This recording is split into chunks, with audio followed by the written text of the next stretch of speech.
Welcome, Atlanta United family, to another episode of Resurge The Spike ATL. Here with Tommy and a special guest that we have here from Austin, Hernan, here from WAATV.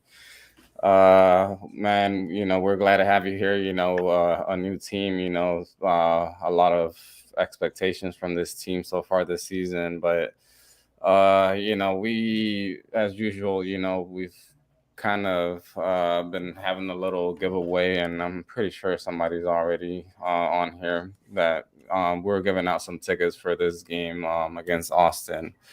And apparently, Kirby ate Vash.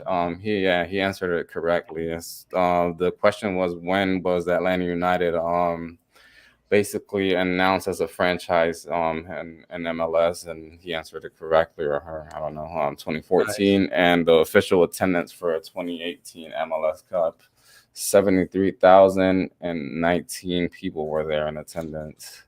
Tommy, you I were was there, two of right? those. I was two of those. I was two of those people. Yeah. All right, man. But give Hernan and Tommy a follow. I mean, I'm pretty sure some of the people that we have on here, the usual guys that are going to be here commenting as usual. So Kirby, send me either on Twitter or Facebook, or wherever you saw this. Send me your info, send me your email, and the I'll send you the tickets. So we got Sylph here. So Tommy, your best friend. So guys, I mean, we haven't really talked about the last game that Atlanta United had. Oh, I don't, I don't really want to get too much into detail, because I mean, it is another one of those games on the road for Atlanta United that you feel like you could have gotten more out of, but at the end, against the reigning MLS champions, you're gonna take a point away from home, especially how we haven't really been consistent away from home. Opposing from Austin, they've been really good away from home. Hey man, but it actually wasn't always like that, man, because last season was so rough for us. We ended up second bottom last in the Western Conference, just above Houston, which is always nice, you know what I mean? In-state rivalry. But this season it's completely a 180 turnaround. We've brought in players, we let go of some bad players, but overall, man, this team is bought in with this coach, with this system, and we've been great away from home, like you're saying, man. And honestly, knowing ATL, knowing this franchise and how much success that this team has had throughout the past couple of years, it's honestly no better time than right now than to play ATL. I mean, you guys aren't in the best position that you would want to be. You know what I'm saying? You got some big injuries in this team, and we're honestly rocking and rolling right now. And we've been fantastic against Eastern Conference teams. So, like I said, man, it's no better time than right now to play ATL. Sadly for you guys, but just great for us. Well, I guess I'll have to. I mean, I guess I'll still watch the game then, even though you're calling a win here, probably. uh, Little bit. yeah, it should be interesting when we play this week because there's two new guys coming to the squad at least, right? So it should be interesting. Well, Ariel, you froze, and at least on my screen, you froze, and Yeah, he is. He he, is frozen. He is frozen. he looks like a psycho right now. So we'll go with that. But yeah, it should be interesting to see what happens here because we have a new center back coming in, a new goaltender. I don't think. I think Rocco's Rios is still going to start because they like what he can do with the ball, and honestly, he's earned it. So I think that he's going to have to lose that spot. But I do expect the center back to at least start. And I forget our new guys' names. Ariel, you probably know if you're back. I mean, I'm able to hear you guys. Apparently, I'm frozen. My screen is frozen. Yeah, your internet sucks right now. You're on dial-up. Yeah, Yeah, super buffer, apparently, super man. buffer. Gadino and Parada. Yeah, I mean, I don't know. It should be interesting to see what they do here. We just found out that Everson Hyman is injured. We get one injury per week, so it was a surprise. But he didn't start last week, and our midfield's been struggling a little bit. Sadic is not the guy that you want to start in a game, so I worry anytime that he's on the field. So it should be interesting. But we did see in the New York, I'll just call them the Yankees because that's what they are. Playing the Yankees was the first time we got all 4 of our offensive guys on the field: Moreno, Almeida, Joseph, and Aruju, and it worked out well. Like, they had some brain farts here and there, but just with any guys playing together all together for the first time, it was a bright side. The most goals I think we've ever scored at Yankee Stadium in a single game. I don't think we've scored more than 1 there ever. So, I mean, that's obviously a bright side to see. You go home with the crowd behind you. I think that they've obviously got a chance, but it's offensively, I don't think we've been shut out in over a month, which is good because we were shut out for about a month. But it'll be interesting to see if they could stop it, because our last win was a shutout. Like, that was the last time we were able to win. We shut someone out, and that was Miami, I believe. Inter Miami, correct? Inter Miami. Yeah. So, I mean, like, they can't make these mistakes, and it's individual mistakes across the board. Campbell and Dwyer and Franco have all 3 of our center backs have just been a disaster. They all have one game where they make that individual mistake and things go bad. And specifically Franco, the last game, he set up one of our goals. He made a terrible mistake on one of the plays, and it cost a goal. So, it's really a crapshoot. It really all depends on the defensive side here and what your offense can do. Very interesting. One thing that I do want to point out is Tati Castellanos got 2 goals on ATL the last game, 2-2. Obviously, everybody knows that. But we have a player that's kind of similar to Tati Castellanos in 2 ways. Number 1, they're from the same country, Argentina. And number 2, they're tied right now in the MLS for the top scorers, which is Sebastián Driussi, Tati. You know what I'm saying? So my question for you guys, ATL fans, is what do you guys think the coach is going to do to try to stop this attack in Austin FC? Because we have, if we don't have the most goals in the MLS, we're tied for the most, right? We have the leading top scorer in the MLS, well, tied, I guess. And also we have a guy, Diego Fagundes, who was pretty much a New England Revolution reject. He was kind of booted from that team by Bruce Arena. Then the year after, they came back and had the most points in MLS history, if I'm not mistaken, right? But Diego Fagundes in Austin FC, he's not winning that much money. Some people say he's underpaid, but he has at least like 9 or 10 assists, if I'm not mistaken. The guy's up there. So I'm really, really trying to get my head around what ATL, after what I'm hearing from you guys, is going to be able to do to stop Austin FC's attack. But I want to hear from you guys. Man, in my opinion, I feel like it's gonna have to come down to whether we go to 3 in the back. We feel like, I personally feel like, we're able to keep or stay away from that pressure. I think it was against the New York Red Bulls when we played like that, and I mean, I felt like we played well out the back, to where we didn't really struggle like how we did usually against teams that would really press up high.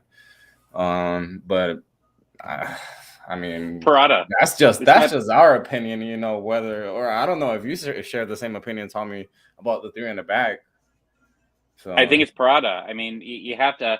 Something's got to happen. Someone's got to take control of that back line, and we haven't seen a leader come out. Miles Robinson was our leader, right? Like he was becoming our leader, and with him gone, it's lost. Nobody's really taken that role. Go ahead. Oh, no, I was just we were just reading, but Kirby is like definitely great comment. Go ahead, Tommy. But yeah, I mean, you haven't had a guy really come and take that over. Like, I think that you at times you had Dijon come in, and like he tried to do that, and he did for a couple games. He was decent, but then he went back and made some just terrible mistakes on the play. Campbell is still extremely young, really hasn't been able to take over that role. And Franco, Zilf brings up a comment that he was very good after that bad play. I don't disagree, but it's those, 15 to 20 seconds that Franco makes a mistake, or maybe 2 in a game. Let's not forget the Colorado game at the beginning of the year where I think all the goals were on him, right? Like, he makes silly mistakes. And just, you if you're going to be the leader back there on it, you can't consistently have these brain farts out there. So, you hope that Prada comes in here and becomes a leader there, and we have an option to keep him next season as well. And you need something, and you're not going to get Miles Robinson back at the beginning of next year. It's extremely unlikely that he will be ready for camp next year. You'd expect him probably to come back in May-ish, April, May. So you're going to need a leader going forward, and I think this is just a tryout for Parada. And if that could work out for them, all the better. But we got to try something different. If we come back with that same back line as we did last game, I'm going to be disappointed. Now, one thing that I do want to put in here is I don't want to be like the Austin FC fan that's going to try to paint, that perfect picture, because we do have some struggles coming into this game. Number one is our center back situation right now is looking very, very tough. We might have to put Alex Ring, an ex-New York City FC player, which is like a CM type of player. We might have to put him at center back if our CBs are not ready to go, because we have Julio Cascante, which is our number one CB. He's off of a hamstring injury. He's played every single minute until he got hurt. Other than that, we have Kip Keller, which was the projected number one from this past Super Draft, but he went number 5 to Austin FC. He's off of a red card. He got a red card last game. Also, Johan Romaña, which is our young Colombian center back. He's been with us since last season, so he's not the best center back, but he knows the system and he knows how to play it. He had to be subbed off last game because of concussion protocol. So if we can't field a natural center back along with Ruben Gabrielson, who is our only ready to go 100% center back, when we barely got him this year, he's been fantastic. If we can't field anybody next to him, we're gonna have to put Alex Ring in there, or maybe Felipe Martins. We just got him from DC United a couple months ago. So that's something that ATL, especially Joseph Martinez, who scored last game, he can probably focus on that. And I'm sure the ATL coaches are looking at that 100%. They know that we're going to be struggling back there. So, I mean, maybe Joseph, like the comment Kirby, he said, stopping Austin FC as a major underdog would be the most Atlanta unexpected thing. Hey, the MLS is wild, man. The one thing this league has taught me is anything can happen, yo. Anything can happen, especially when you're in the Benz. What do you got, like 70,000 people in there? Come on, man. Anything can happen. There'll be those 70,000 this weekend. Honestly, I mean, yeah, the full stadium will be open, but I mean, I don't know. The attendance has somewhat dropped. I'm not gonna say drastically, but is dropped. Yeah. But with you have another person out, right, with yellow card accumulation. Yes, well? Thank you for bringing that up. I almost skipped. I have it in my notes, and I almost skipped over that. Thank you so much, Tommy. Danny Pereira, he has been absolutely magic for us, man. We picked him up in the first season in the inaugural Super Draft for us. It's actually a pretty wild story with him, because he was projected to go number 3, and the Colorado Rapids were making moves and they were buying up to secure him so he could go to Colorado. But Austin FC shocked the entire league, and instead of going for Philip Mayaca, who was projected to go number 1 that year, they got Danny Pereira, the young Venezuelan player. He is here on asylum, so he can't even go to Canada most of the time. He can't travel outside the country. So Danny Pereira signing was interesting. But the reason why I even put that in my notes, the reason why I even bring that up, is because this kid has been magic for us, yo. The only reason why we beat Charlotte, and I want to talk about Charlotte with y'all. We got to talk about Charlotte later. But the only reason why we got the 3 points in Charlotte, we were the second team to beat them in their house, was because of a Danny Pereira wonder strike. I don't know if you guys saw that on the TL. MLS was voting for it. It was just a ping, ping, ping goal. It hit the crossbar twice. And he's not going to be there with us this game in ATL. And that's going to be a massive blow for us in the creativity, in the midfield, in just the what's the word I'm looking for? Just the audacity to break through lines. We're definitely going to be missing him. And if I'm not mistaken, in that midfield, you're going to see Sebastian Driussi, Alex Ring, most likely, if he doesn't drop to center back, and Felipe Martins, because that's what Alex Ring has that's what Josh Wolf has experimented with whenever Danny Pereira hasn't been there, because he's been having this yellow card accumulation, red card trouble. So Josh Wolf definitely might have something up his sleeve, because it's not the first time we got to be without Danny Pereira, but it's definitely going to hurt us.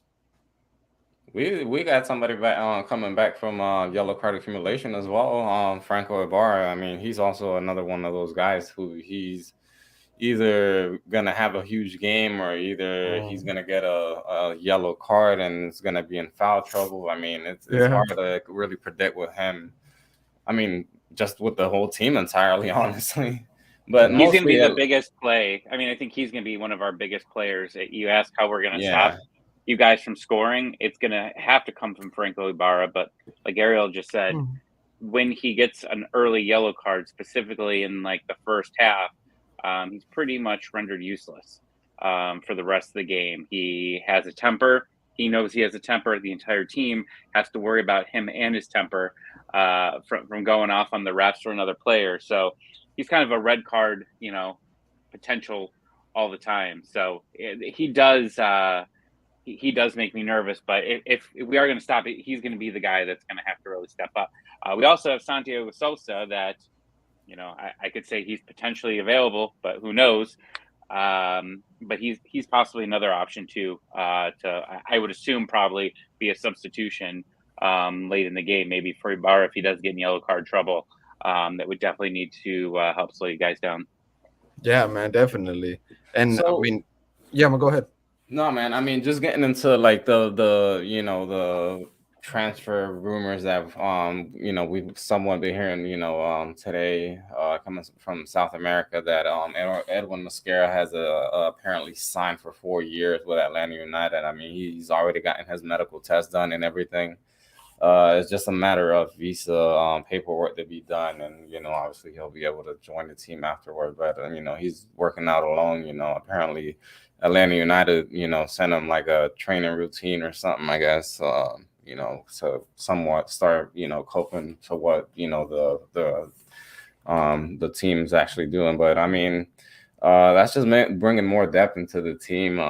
Somebody who's apparently able to play as a winger on both sides, left and right. So, I mean, you're just bringing more offense. I mean, I don't even know at this point. I mean, yeah, you brought in a new goalkeeper, you brought in a new center back, but I feel like Atlanta United is one of those teams that focus so much on like the offense part, but at times like like that stability from the middle, obviously in the midfield and the center back. Obviously, you don't expect Miles Robinson to go out, with a season-ending injury, but it's tough, man, because we just always seem to be focused so much on like the flashy players, but as of now,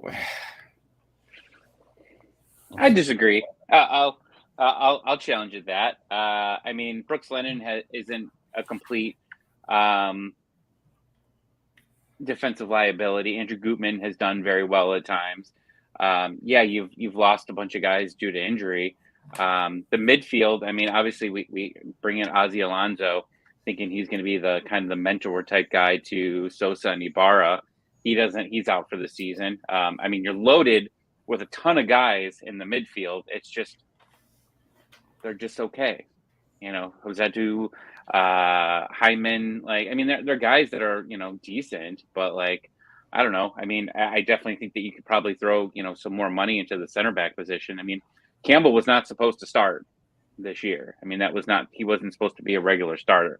Dijon wasn't supposed to be a starter. I can't remember what our starting, Miles and Franco. And Franco. And, he started off suspended. And I think, once he came back, I mean, I don't know if Robinson just makes everybody better around him. It's the Robinson factor that's really just hurting everybody back there without having that guy. But like, we've thrown some money into the position overall, but like we've talked about, Franco was a Heinz third choice guy to come in to the position. So, I think that if, you're bringing in all these offensive guys, so I think you're like, this is a 4-year plan, right? For Mosquera, right? Like, he's going to be a long-term guy here that we hope that he's the new Tito Villalba type guy to come in here. But, we got to focus on this money next, I mean, it's probably not this year, but it's probably next year, is to get more quality out of, a quality, maybe an MLS vet like an Ozzy Alonso that maybe has a little bit more legs on him. And I mean, because he was already up there to begin with, and, get someone in for there, and then get the center back pairing that you want next season. Like, I know that Pineda, talks highly of Franco, but I mean, he's definitely he was good the second half of last season. He was kind of garbage when he came in to the team, but he got better as the season. We've been at that bad Franco pretty much the entire season. We've only seen, maybe a few minutes of it, but like maybe replace a couple of these guys out. Franco wasn't cheap. He was a DP at some point, and he was bought down. So if you can move him, I'm sure you open up enough salary to be able to get at least a quality guy to put next to Miles, when he's ready to come back. There was a new guy that Austin FC actually announced today as right. Correct. Hernan. Yeah, man. Correct. His name's Washington Corozo. The club that owned his contract is from Peru. Then the top flight in Peru is Sporting Cristal, and he was on loan at Pumas, if I'm not mistaken. Pumas Liga MX. He was in the team that got smacked by Seattle in the CONCACAF Champions League final. He actually featured in that game. So we're getting a guy with some CONCACAF Champions League experience. A lot of fans in Austin are not happy. Going back to the topic y'all were saying that ATL might be focused on the flashy things. A lot of fans in Austin, they're kind of new to the league. They're new to the sport, I guess almost you can say. They think every signing is going to be a Gareth Bale. It's going to be a Chicharito. It's going to be a Carlos Vela, a Joseph Martinez. It's not always going to be like that. You know what I'm saying? Yeah. This guy arrives to Austin FC. He's not a DP. He's not even used TAM money. He's not even using the GAM money. He's going to be here on a 6-month loan with the option to purchase, right? And he's just going to fill a spot that we desperately need right now. We have trouble with our wingers. We had some issues with our DP, Cecilio Dominguez. There was some domestic violence allegations with him. He got investigated by the MLS. He got cleared by the MLS, but the club looks like they don't want nothing to do with him. We might be booting him as soon as we can. And we're just going to have to explore our options. This guy, Washington, is not going to be somebody that, you're going to look for to score that winning goal in the playoffs. But he's definitely going to be somebody to help us make that push for the Shield. We're fighting with LAFC. They got 36 points. We got 34. So we're definitely fighting. We're fighting for that Shield. And, let's see what happens. Yeah, definitely. And going into, the last, basically going ahead until like what we were actually here for, man, the Austin and Atlanta United first ever game. I don't know, man. I'm not going to say I expect a positive result from Atlanta United. Personally, I don't, I really don't, man. I'm saying we tie. I say a 2-2, man, honestly. That's my opinion. I don't really see us, really taking advantage of, like the power up top that we have so far. Obviously, it's they haven't really played all together. Moreno, Almada, Araujo, and Joseph. So we somewhat saw some moments, where they combined well against New York FC. So I don't know. Maybe we might see that whole thing blow up against Austin. I don't know. It's just either going back to what Kirby said. Honestly, Austin's one of the. You said it as well. They're second in Supporter Shield. They're second in the Western Conference. They're one of the top teams when it comes to playing away from home. Opposed to Atlanta United, they're like 25th, I believe, or 21st in the league. When it comes to playing away from home. So, and at times we can't even really take advantage of playing at home. So, and from here we play you guys. We starting to play tougher teams, that are actually up there in the league standing. So for Atlanta United, it just gets tougher. But it's either, I don't know at this point. I personally predicted we were going to be out the playoffs a couple weeks ago already, but I don't know. With all comes and goes, man. Comes and goes. I was actually listening to some of y'all's past shows, because first of all, thank you for having me on here. I didn't say that earlier, but I was listening to some of y'all's past shows to try to get, a vibe of what y'all's show is. And in one of the shows, man, you actually mentioned earlier, you said that, hey, y'all, we're not going to win the MLS Cup this season. Let's just be real. And I actually respect that a lot, because whenever you're a true fan of a team, it hurts to realize whenever one season you just don't got it. You know what I'm saying? Like Yeah. it takes a real fan and it takes a true fan to realize that. You know what I'm saying? To just be like, you know what, this season is just not it, bro. You know what I'm saying? But Yeah. ATL has had past success because whenever we were talking about this game coming into ATL, I was not 100% confident. You know what I'm saying? I was not like, oh yeah, we're gonna go in there, we're gonna smack them up. The first thing I thought of was Joseph Martinez. I thought of ATL's past cups. I have like somewhat of fear. I was like, why am I scared of this team? And then I started doing some research. I started looking at this season, how ATL was doing. And I was like, man, you know what? Just like I said earlier, I was like, there's no better time to play ATL than right now, man. Honestly. So I think our chances are good. There was some people saying on the Austin Twitter side of things, they were saying that they'll be happy with the point coming out of ATL. And honestly, I'd be happy with a point too, man. You know? Yeah, I think it's going to be interesting. I mean, I've been saying it since all the injuries happened months ago. I mean, even though they're trying, right? Like the front office is trying to bring guys in. They don't want to tank. Obviously, there's not a number one draft pick that's going to come in if you tank in the super draft that's going to change your franchise or anything like that. But what you do have is you have a team that has been built on the young side. You have McFadden, you have Caleb Wiley, you've got Ibarra, Sosa, who are still young. They're the U22s that are actually playing. I mean, you've got, Campbell, who's also young. So I'm fine with winning, losing, getting draws if you're watching your growth from your players. And I think that's really what matters. Like we have Mikey Ambrose, who, can play left back. Okay, I could watch him play, but we know what his potential is, right? We know that he's just going to be a bench guy, for the rest of his career. I want to see the young kids play, and it's going to be rough. We were basically in the driver's seat to beat the Red Bulls.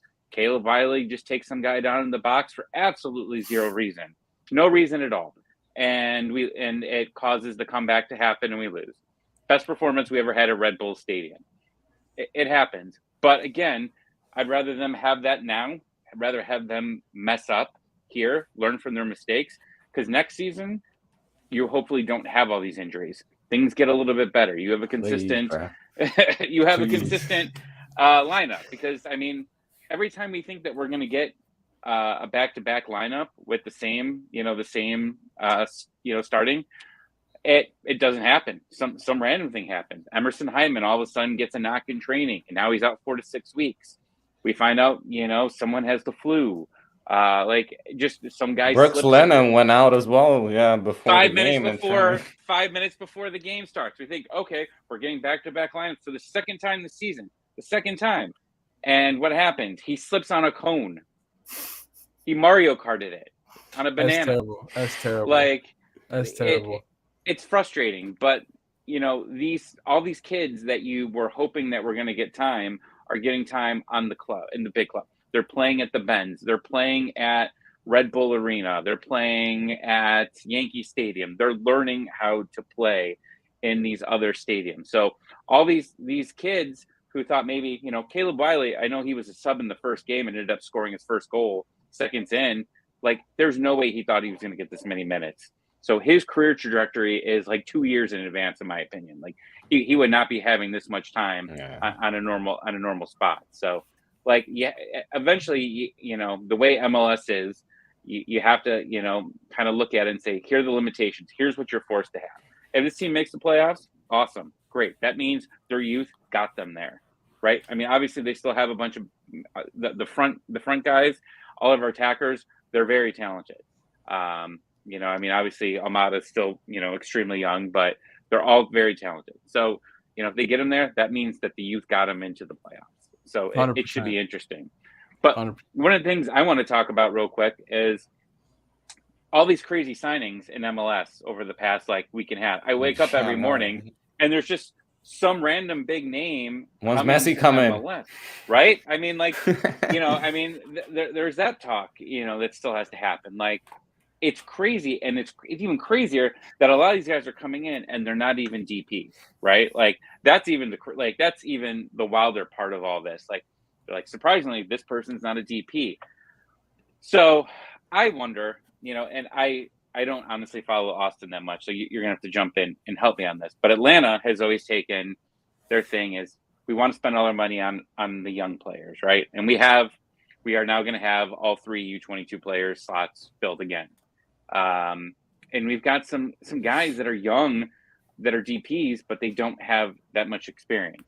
I'm curious on the Atlanta side when they are finally going to bend their don't bring in, a guy that's older to be a DP, because it seems like it's happening more and more around the league. And can you win trophies?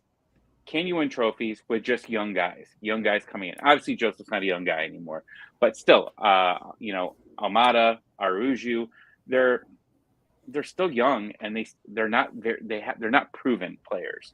So I'm curious to see when, if ever, does Atlanta say, you know what, we need to start winning trophies. We need to start bringing in more experienced players, have experience in scoring, experience just playing in general to, get you farther. So I don't know, man. I think that has personally it goes with the fact that obviously you're not able to bring in top players to a lot of teams because you have all these MLS rules. You're not the certain salary and everything. Obviously the salary cap, but I don't think that for Atlanta United is going to change anytime soon because of the fact that they've made money from players, not every single one of them, but I mean I feel like that's the way that Atlanta United basically want to sign and plan. get their players. Their signing plan basically. I don't really see it changing just because teams around the league are doing it. I mean, and MLS is a crazy league, man. It's not like you can just bring any random players. You've had world stars come into the league. Pirlo, Gerard, Lampard. Bato's another one. I mean, he didn't really lived up to his potential, but yet again, you would really think that he would come into MLS and just Higuain is another one. Zlatan. Let's not forget Zlatan. I mean, he didn't want anything, but I mean, the guy was he was a show, man. Anywhere that you watched him in the league, obviously, but for me personally, I feel like it's got to be a mixture of MLS veterancy, not so much of like European veterancy. You know what I mean? Because at the end, I feel like that's what you have. It's always like that, man. I feel like even with you guys, with Austin as well, you have guys. I forget. You mentioned him earlier. Some guy that you guys picked Drusi? up. Drusi. Yeah, has to be Drusi. And he's probably our biggest player, Drusi. And I mean, the fact that you just gotta have that, the energy from the young players and the experience from playing in the league like MLS. I mean. A lot of players just come here. I mentioned him earlier, Higuain. He said that it was just he thought it was gonna be a cakewalk, coming in here. Nah, man, it's not. I mean, well, he's 1,000 years old. Well, he's probably not 1,000, but 1,000 pounds. I run faster than him.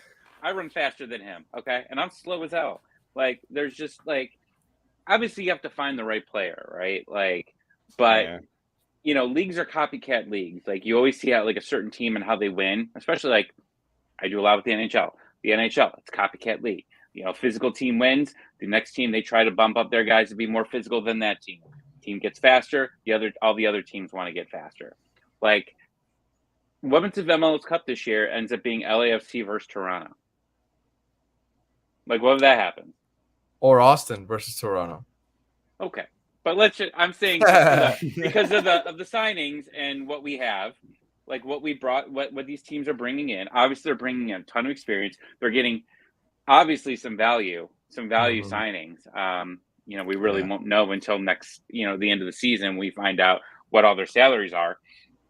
But they're getting value at those positions. So it's just going to be curious to me, how that works, how it works out for those two teams, because right now both those teams are becoming stacked very quickly. And it's interesting because, you talked about how MLS is just growing and like how MLS anything can happen. Like, I enjoy MLS more than Premier League, and people laugh at me when I say that, but like, because I know I could watch some random game and it could be a team at the bottom of the table and they've got just as much of a chance as winning.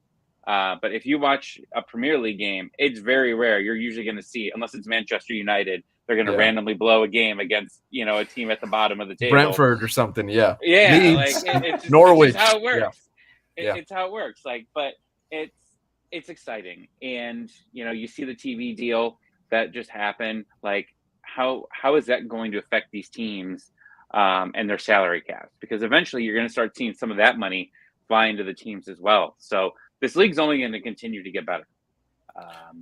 100%, man. I think you're spot on with that. And one thing that I can relate to from down here in Austin is whenever we came into the league, a lot of people were looking around, asking themselves, why hasn't Austin taken advantage of the Mexican market that's in Texas? Because there's so many people in that area that would love for a team to get a Chicharito, to get a Guardado, or to get a up and coming rising Mexican star, right? But Austin FC has yet to sign a Mexican national team player. We have Hector Jimenez. He's Mexican American, but he's committed to the USA side, if I'm not mistaken. But the thing about that is, with Austin FC, I mean, we're not a team that revolves around one big name player. You know what I'm saying? Like, it's going to be very interesting to see if that Bale signing works out. It's going to be very interesting because, for instance, Douglas Costa for the Galaxy hasn't really been what they thought. I mean, the guy's injured. He only has 2 assists, right? So Bale's going to be interesting to see. But the reason why I bring up Austin FC is because a lot of fans down here, they want those big name signings. They want those shiny, big superstar players that are going to bring a lot of media towards this way. But the way that we play, the way that the system is down here, the way that Josh Wolf coaches, we're just a really good team, and I feel like there's teams here in the MLS that can get by without those big name players. But there's definitely those organizations that absolutely have to have those big name players. And I think LAFC is one of those teams. Yeah, I mean, it's a matter of, I mean, you hear the rumors about, Inter Miami bringing, I even saw something today about Sergio Busquets coming in. I'm like, what? I mean, the guy hasn't even said that he's going to be leaving Barcelona. And then, I mean, I don't know, man. Apparently this is last year and, there's rumors already about him coming here to MLS. All these, Inter Miami, the teams from New York, the ones from LA as well, they're able to, bring in these superstars, because the cities as well, I feel like that's also a big factor. You're not going to have for instance, in my personal opinion, I feel like, one of the guys that in the near future we could see here is a Griezmann, a Neymar. They've always been, big fans, if you could say, of the USA culture. David Alaba from Real Madrid as well. He's big, best friends with Odell Beckham Jr. So for these players, they're not gonna come to, and I'm gonna throw a shade to Ohio, Tommy. They're not gonna go to Cincinnati. They're not gonna go to Kansas. That's also. Did you say Canton? Kansas. That's what I. Yeah, that's what. Columbus. I mean, 100%, bro. They're not gonna go to Columbus. That's a shithole team. I hate Columbus Crew, bro. I hate that team, bro. But definitely, players are gonna be more interested in Miami, LA, New York. You know what I'm saying? ATL is always gonna be there, especially because that's such a big city. Austin. I don't think so. Austin's up and coming. Austin's up and coming. I mean, ATL got what? Y'all got what's his name? Y'all sold him to Newcastle. Almiron, you know what I'm saying? I mean, he chose ATL for some reason, you know what I'm saying? ATL's big, I guess you could say. A lot of these stars don't like playing on turf. That is true, 100%. On turf. That is true. That is facts, man. I mean, people get red cards specifically so they don't have to play in Atlanta. Zlatan pulled that as well. Zlatan, really?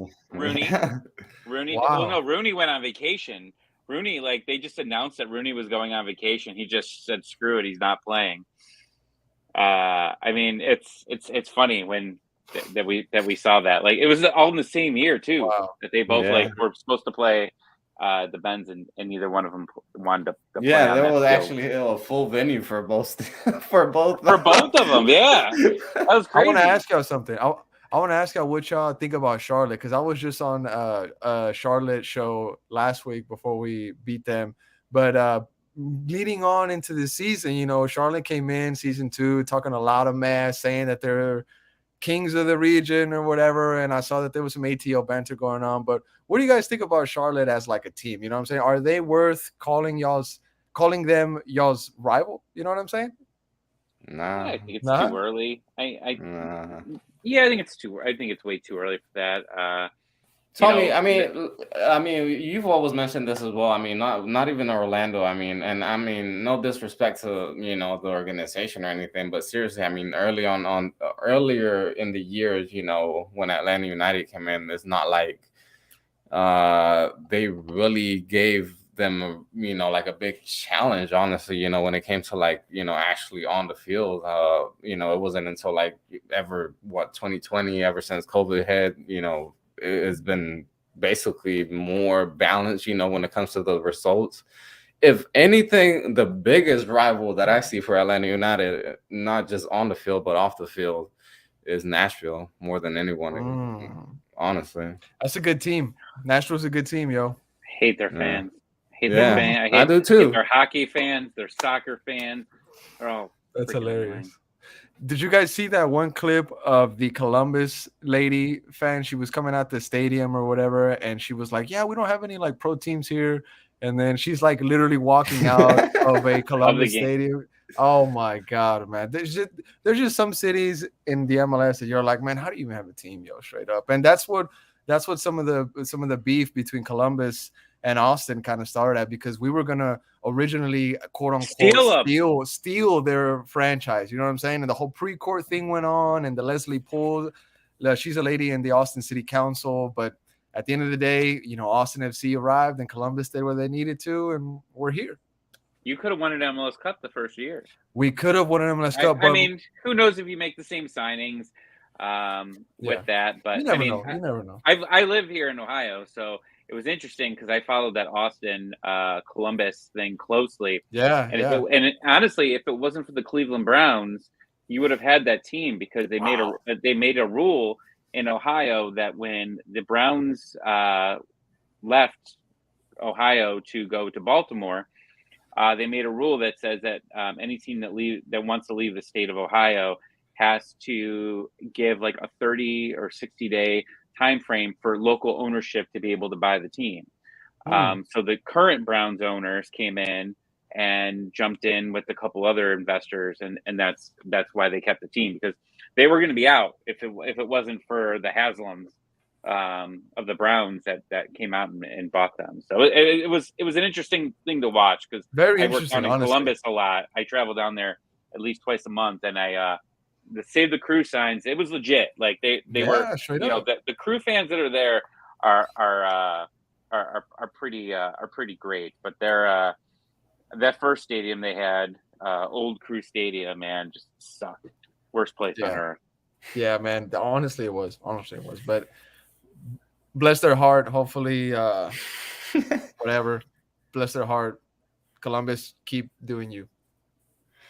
So, I mean, honestly, I know some people are gonna look at this comment or whatever, but obviously this is a compliment for Austin, man. But honestly, I feel like if there's any team that can make a big statement this year, not only in the regular season but in the playoffs, I feel like it's Austin, man. Like, I actually said it. I don't remember to who the hell I was telling it to, but I was like, they kind of give me like 2018 Atlanta United vibes, like seriously, they're up there, like, fighting, for those top spots in the supporter shield, good away from home, have a good, balanced team. So if anything, man, seriously, I really see Austin like being one of those teams that, is going to be trouble for not just anybody, but, for the league itself, going forward.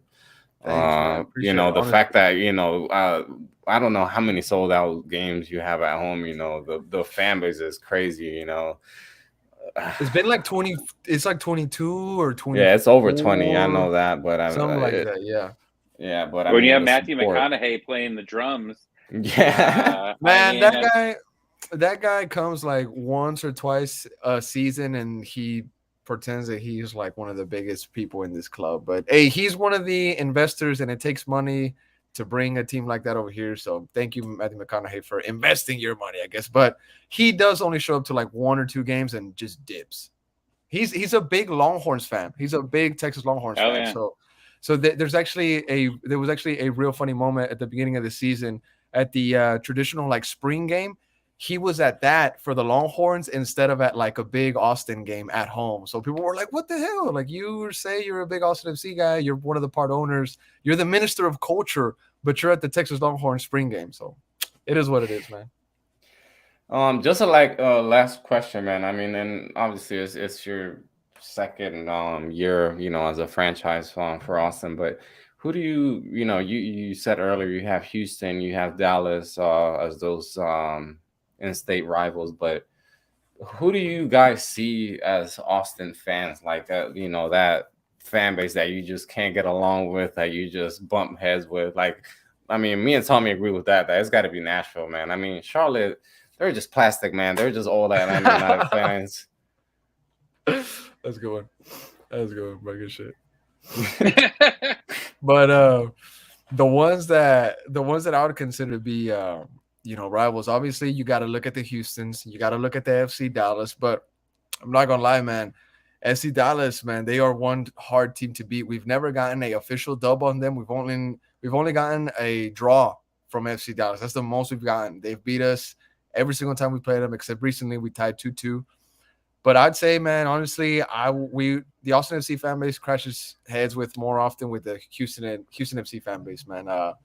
They don't like us supporting our club. We don't like them supporting their club. It's just like a big old rivalry going on. They just recently signed HH, Hector Herrera from Atleti, and we were just giving him a bunch of shit. We were like, oh, he's an old man. He's washed. He's just going to come collect that check. And Houston fans get really mad when I say like, oh, Hector Herrera, milk that team, get that bag, get that money. They get so upset. So it's just something that we just go back and forth.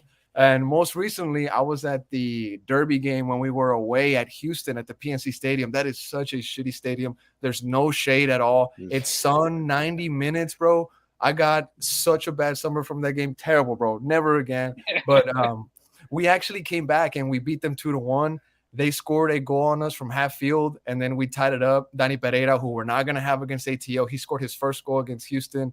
And then the second goal, if I'm not mistaken, and it's slipping from my mind who scored that second one, but we did come back and we beat them 2-1. So to answer your question, Houston, slap them. Yeah, man, I feel you, man. Yeah, it's definitely got to be an in-state rivalry for you guys. Well, guys, we're 2-1 prediction time, baby. We're 2-1 for ATL. For ATL, yeah, we're winning 2-1. All right. So what's yours, Hernan? 2-0. I said 2-2, man. 2-0 Austin FC. Oh, 2-1. 2-0. 2-0. Dos a 0 Austin FC. I'm praying, but like I said earlier, I'm not gonna cap for the people in the comments and for the fans back home. If we can get out of the bends at ATL with 1 point, I'm straight. Because LAFC play LA Galaxy, and I'm hoping the Galaxy can upset it, LAFC, and we can gain more points on them for the Shield race. But if we get a point, I'm good. If we get 3 points, I'm set. Shout out to Ari Silva. He's in the comments. He said Austin 3, ATL 2. Shout out Ari Silva. My mom always told me never to trust people with mustaches, so Atlanta's winning me. That's what he says. That's what I've learned. Can't trust mustache. Can't do it. So we're winning, baby. Bro, that shit was funny, bro. Oh, look at my face. I'm all red, bro. That shit was hilarious, bro. Don't trust this guy. You see this? Do not trust this guy. No, guys, but man, thank you, man, Hernan, for being here, man. Hopefully, man, I'm expecting a good, opened up game. Honestly, I expect a lot of goals. I don't think that it's gonna be just one team sitting back. I definitely expect this to be a good game. Honestly. That's your Kirby. worry too. Is like you don't want to see teams come to the bends and like to park the bus and just counter. I don't see that game. I don't see it being that way. I just see this going to be a real fun game. Hipster stash. Okay, I didn't go that far. Hey, Kirby, background story, bro. Mexican, of course, right? But check this out, bro. I've had a mustache, bro. No kidding, bro. I've had a mustache since like 3rd grade, bro. I just can't grow a beard. It's not in my genes. I've had a mustache since like 3rd grade, fam. So Kirby, shout out to you, bro. But I'm not a hipster, bro.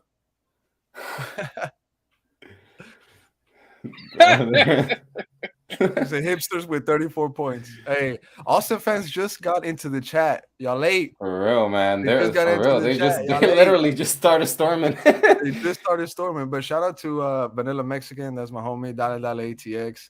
Big fan. No trophy. That's true. Man, no now let's start. It's coming. The comment section about to start going at it now. The comment section about to go at it. They late. Where they been? Yeah, man. They late. No, but like I said earlier, man. Thank you, Hernan, for being here, and I think we can all agree on that. I had a mustache at once. I tried it. Damn, Tommy. There you go, bro. Bet. I lost a bet for a hockey game, and I had to do the stash. So honestly, you look like you could have been casted for like Narcos season 2, bro. Yeah, hell yeah. You look like you could have been casted for Narcos. Yeah, I was banned from. I couldn't go anywhere near schools with that mustache at all. So it was. But this is all going downhill. This is all mustache talk now. Hey, banter at the end, baby. Banter at the end. All right. Well, we will have to do some trash talking. Either one of us on Saturday night. Yeah. So we'll find out.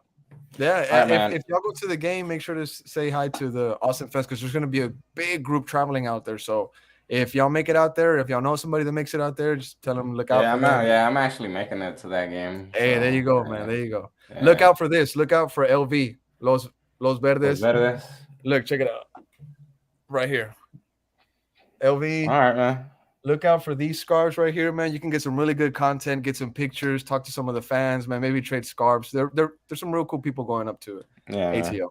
Yeah, no, I definitely expect it, man. I mean, I don't expect, obviously people to, just go around going to soccer games to be an asshole to random people. Exactly, you know what I mean? But exactly, bro. You're just going out there for the love of the game, honestly, man. At the end. So yeah, man. Follow us. Follow Tommy. Let's Go Ducks 96. Follow Hernan at we're Austin TV on Twitter. He's with WAA TV. And follow us and subscribe on YouTube. And we'll be here again next week. Hopefully Wednesday or Tuesday. So yeah, guys, thank you for being here, man. You should look out for something too at the game, and it's an L. I see what you did there. I see what you did there, Tommy. Hey, I chose violence tonight. Violence. That's what I decided to do. Damn, bro. Show. You had to go like that. It's your show. I get it. Hey, you know what? I gotta screw with you a little bit there. But thank you, honestly, for being on. It was a fun show. Yeah, man. Thanks, Tommy. Appreciate it. And for sure, this is gonna be the first time I'd love to come back next season or whenever we play, man. For sure. Hell yeah, man. Yeah, dude. MLS Cup, baby. Let's go. We'll see you at MLS Cup. Playoffs for sure. Let's go.